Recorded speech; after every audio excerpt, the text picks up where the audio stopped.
नमस्कार, मी भीमराव कडाळे पाटील, बीकेपी मराठीमध्ये आपलं सर्वांचं स्वागत। आज नवीन दिवस, नवीन विषय, आज नवीन दिवसाची नवीन अशी चर्चा। आज चर्चेचा विषय म्हणजे शरद पवारांनी हर्षवर्धन पाटील यांना इंदापूर तालुक्यातून उमेदवारी देऊन चूक झाली का शरद पवारांकडून, याच्या विषयावरती आज आपली चर्चा आहे। तर चर्चा सुरू करण्याच्या अगोदर आपण चॅनल सबस्क्राईब केला का ते अगोदर बघा, केला नसेल तर पटकन चॅनल सबस्क्राईब करा, म्हणजे आपल्याला 23 तारखेचा जो निकाल आहे तो लाईव्ह निकाल पाहता येईल। यासाठी आपण पहिल्यांदा चॅनल सबस्क्राईब करा। भीमराव कडाळे पाटील इंग्रजीमध्ये टाकलं की चॅनल येतो, किंवा आपण आता पाहताय तो चॅनल सबस्क्राईब बटन जे दिसतंय ते सबस्क्राईब बटन दाबा, बेल आयकॉन बटन दाबा। तर चला चर्चेला सुरुवात करू। इंदापूर तालुक्याची विधानसभेची निवडणूक ही दमदार, म्हणजे बारामती विधानसभा मतदारसंघ आणि इंदापूर विधानसभा मतदारसंघ या दोन्ही विधानसभा मतदारसंघाकडे महाराष्ट्राचं लक्ष लागून राहिलेलं आहे। त्यातच इंदापूर तालुका जिंकणं हे शरद पवारांनी चंग बांधलेला आहे। म्हणजे देशाचं नेतृत्व करणाऱ्या माणसाला इंदापूर तालुक्यात एक अख्खा दिवस घालवावा लागतो।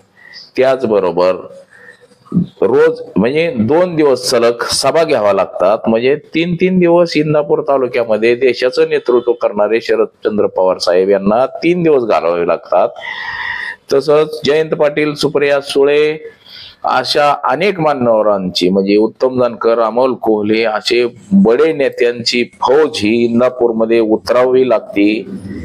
याचाच अर्थ असा आहे की शरद पवार यांची उमेदवारी देताना चूक झालेली आहे, एकंदरीत असंच आपल्या लक्षात येईल। इंदापूर तालुक्यातल्या तमाम जनतेला सुद्धा असं वाटत होतं की इंदापूर तालुक्यामध्ये तुतारीची उमेदवारी ही आप्पासाहेब जगदाळे किंवा प्रवीण माने यांनाच मिळायला पाहिजे होती, असं अनेकांना वाटत होते।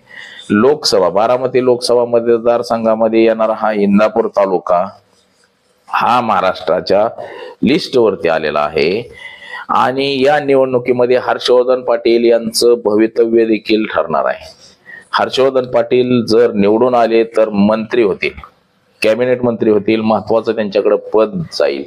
परंतु जर पराभव झाला तर मात्र त्यांना कायमस्वरूपी घरी बसावं लागेल आणि पुढच्या इलेक्शनला आपल्या मुलासाठी किंवा मुलीसाठी उमेदवारी मागावं लागेल। म्हणजे जसं अनंतराव थोपटे हे काँग्रेसच्या काळात कॅबिनेट मंत्री होते, दुग्ध विकास मंत्री होते, भावी मुख्यमंत्री म्हणजे मुख्यमंत्री म्हणून त्यांच्याकडे पाहिलं जायचं। परंतु 1999 साली काशीनाथ खुटवड यांच्याकडून त्यांचा पराभव झाला।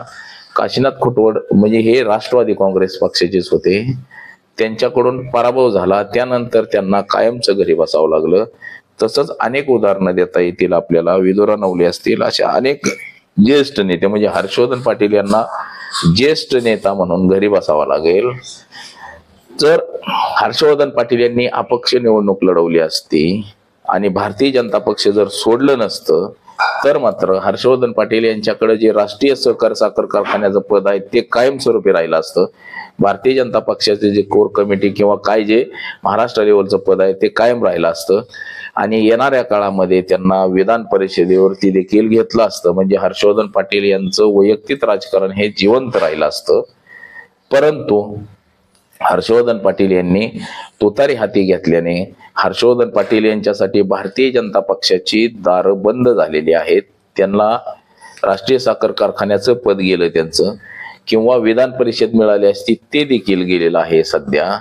आणि हर्षवर्धन पाटील यांना राजकारणामध्ये काम करण्याची संधी मिळाली असती, परंतु आता जर इंदापूर तालुक्यामध्ये पराभव झाला तर मात्र हर्षवर्धन पाटील यांना ज्येष्ठ नेता म्हणून फक्त मान मिळेल, किंवा राष्ट्रवादी काँग्रेसचं एखादं काहीतरी पद मिळेल पवार गटाचं, आणि त्यातच त्यांना काम करावं लागेल। आणि पुढच्या इलेक्शनला मात्र मुलीसाठी किंवा मुलासाठीच उमेदवारी मागणी करावं लागेल, असं एकंदरीत तालुक्यातलं चित्र निर्माण झालेलं आहे। परंतु शरद पवार यांच्या देखील हे लक्षात आलेलं आहे की हर्षवर्धन पाटील यांना उमेदवारी आपण देऊन एकंदरीत कुठंतरी चूक झालेली दिसते आपली, कारण की हर्षवर्धन पाटील यांच्या प्रचारासाठी 3 दिवस येणं हे म्हणजे फार मोठी एक शोकांतिका आहे। महाराष्ट्राच्या इतिहासामध्ये शरद पवार यांनी आजवर कुठल्याच मतदारसंघात एवढ्या सभा घेतल्या नाहीत। बारामती मतदारसंघात घेणं साहजिकच आहे. बारामती मतदारसंघ हा त्यांचा वैयक्तिक मतदारसंघ आहे. या मतदारसंघात जर पराभव झाला तर अजित पवार वरचढ असंच बारामतीमध्ये दिसून येईल. आणि जर अजित पवार पडले, योगेंद्र पवार निवडून आले, तर मात्र शरद पवारांचीच चलती, म्हणजे लोकसभेला पण चालले आणि विधानसभेला पण शरद पवारांची चलती, असा एक महाराष्ट्रभर मेसेज जाईल. त्यामुळे बारामतीमध्ये तालुका पिंजून काढणं किंवा तालुक्यामध्ये जास्तीत जास्त सभा घेणं हे साहजिकच आहे. परंतु इंदापूर तालुक्यामध्ये एवढ्या सभा घेणं याचा अर्थच सरळ सरळ असा निघतो की हर्षवर्धन पाटील यांना उमेदवारी देणं गरजेचं नव्हतं. ही उमेदवारी खरी तर या दोन नेत्यापैकी म्हणजे आप्पासाहेब जगदाळे, प्रवीण माने यापैकी एकाला द्यायला पाहिजे होती, असं इंदापूर तालुक्यातल्या तमाम लोकांना देखील वाटतंय. आणि हेच पवार साहेबांच्या देखील लक्षात आलंय. त्यामुळे पवार साहेब इंदापूर तालुक्यामध्ये बारकाईने नजर ठेवून आहेत. पवार साहेब शेजारी माळशिरस तालुका, या माळशिरस तालुक्यात देखील त्यांनी एवढ्या सभा घेतल्या नाही, करमाळा तालुक्यामध्ये घेतल्या नाहीत किंवा महाराष्ट्राच्या कुठल्याच मतदारसंघामध्ये पवार साहेब जास्त फिरले नाही. एक सभा घेतली प्रत्येक ठिकाणी. आणि बाकीचे जे काही स्टार प्रचारक असतील यांनी देखील एक सभा घेतली. पण इंदापूर तालुक्यावरती अधिक लक्ष केंद्रित केलंय पवार साहेबांनी, असं एकंदरीत दिसतंय. आजवरच्या इतिहासामध्ये ज्यावेळेस दत्ता भरणे 2014 साली उभा होते, त्यावेळेस देखील पवार साहेबांनी एकच सभा घेतली होती. आणि 2019 मध्ये देखील पवार साहेबांनी लक्ष ठेवून एकच सभा घेतली होती. अजितदादाच्या सभा झाल्या होत्या. परंतु पवार साहेबांची मात्र इंदापूर तालुक्यात एकच सभा आजवरती झाली होती. परंतु 2024 ला मात्र चित्र बदललेलं आहे, वेगळं चित्र निर्माण झालेलं आहे. तर इंदापूर तालुक्यातल्या जनतेला काय वाटतंय त्यावरती बरंचसं आधारित आहे. इंदापूर तालुक्यातली जनता जनतेला जर वाटलं म्हणजे जनतेला एकंदरीत वाटतंयच असं म्हणायला हरकत नाही की लोकांना असं वाटतं की प्रवीण मानेंना जर उमेदवारी दिली असती तर प्रवीण माने 35-40 हजार मतांनी तुतारी हाती घेऊन निवडून आले असते. परंतु हर्षवर्धन पाटील यांना उमेदवारी देणं ही शरद पवारांची चूकच आहे असं लोकांना देखील वाटतंय. त्याची कारणं देखील तशीच आहेत की हर्षवर्धन पाटील यांच्या ताब्यात असलेले कारखानदारी म्हणजे इंदापूर सहकारी साखर कारखाना असेल किंवा निराबेमा सहकारी साखर कारखाना असेल किंवा नारायणदास रामदास हायस्कूल असेल, याच्यामुळं इंदापूर तालुक्यातील लोक फार मोठ्या प्रमाणात नाराज आहेत. त्यातच मोठे भाऊ जे शंकरराव बाजीराव पाटील यांनी हर्षवर्धन पाटील यांना राजकारणात आणलं, त्या शंकरराव बाजीराव पाटलांची जी कन्या आहे त्या कन्येला देखील राजकारणामध्ये डावलण्यात आलेलं आहे. म्हणजे त्यांना कारखान्याचं चेअरमन करायला पाहिजे होतं, नारायणदास रामदास हायस्कूल चॅरिटेबल ट्रस्टचं चेअरमन करायला पाहिजे होतं, त्यांना चेअरमन केलं नाही. म्हणून भाऊंना मानणारे म्हणजे जे शंकरराव बाजीराव पाटील यांना मानणारा जो काही वर्ग होता तो देखील नाराज आहे. त्याचबरोबर जे मुकुंद शहा, भरत शेठ शहा हे जे त्या शाळेवरती संचालक म्हणून होते, सचिव म्हणून होते, त्यांना देखील तिथून काढल्यामुळं ते देखील नाराज आहेत. तसंच जे शिरसवडीला जे शिक्षण संस्था आहे, नानासाहेब व्यवहारे यांच्या मुलांनी म्हणजे अतुल व्यवहारे यांनी 2.5 एकर जागा म्हणजे त्या ठिकाणी 1 कोटी रुपये एकर असलेली जागा 2.5 एकर जागा ही शिक्षण संस्थेसाठी दिली आणि त्यांना देखील संस्थेवरती घेतलं गेलं नाही संचालक म्हणून.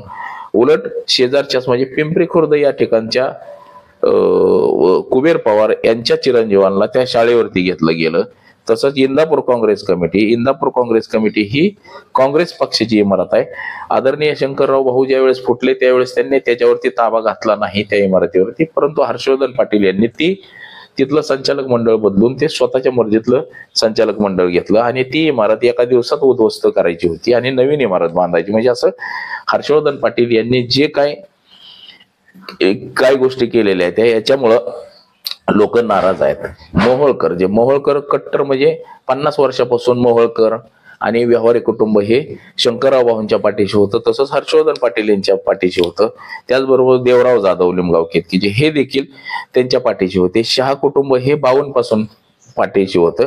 हे जे मूळ जे घराणे होते हर्षवर्धन पाटील, शंकरराव बाजीराव पाटील यांच्या राजकारणाचे केंद्रबिंदू असणारे हेच लोक हर्षवर्धन पाटील यांच्यापासून दूर गेले आणि पवार साहेबांनी या लोकांशी वारंवार संपर्क साधला, परंतु या लोकांनी कसलीही दाद दिली नाही. उलट या लोकांनी असं सांगितले की साहेब तुम्ही आम्हाला जे सांगाल ते करू, आम्ही लोकसभेला तुम्हाला मदत केली, तुम्ही सांगितलं विहिरीत उडी टाका तरी आम्ही टाकू, परंतु या म्हणजे यावेळी आम्ही हर्षवर्धन पाटलांना कसलीही मदत करणार नाही असं एकंदरीत तालुक्यातलं चित्र निर्माण झालेलं आहे. त्यामुळं हर्षवर्धन पाटील यांना निवडणुकी जड जाणार आहे. आणि शरद पवार यांच्या देखील लक्षात आलं की आपण जी उमेदवारी दिलेली आहे ही उमेदवारी कदाचित आपली चुकलेली असावी, असं म्हणून शरद पवार यांनी इंदापूर तालुक्यामध्ये दौऱ्यावर दौरे सुरू केलेले आहेत. तर आज एवढंच. आपण चॅनल सबस्क्राईब केला नसेल तर सबस्क्राईब करावा ही आपल्याला विनंती आहे. आज कॅमेरामन अनिकेत सह मी भीमराव कडाळे पाटील, BKP मराठी, इंदापूर, पुणे.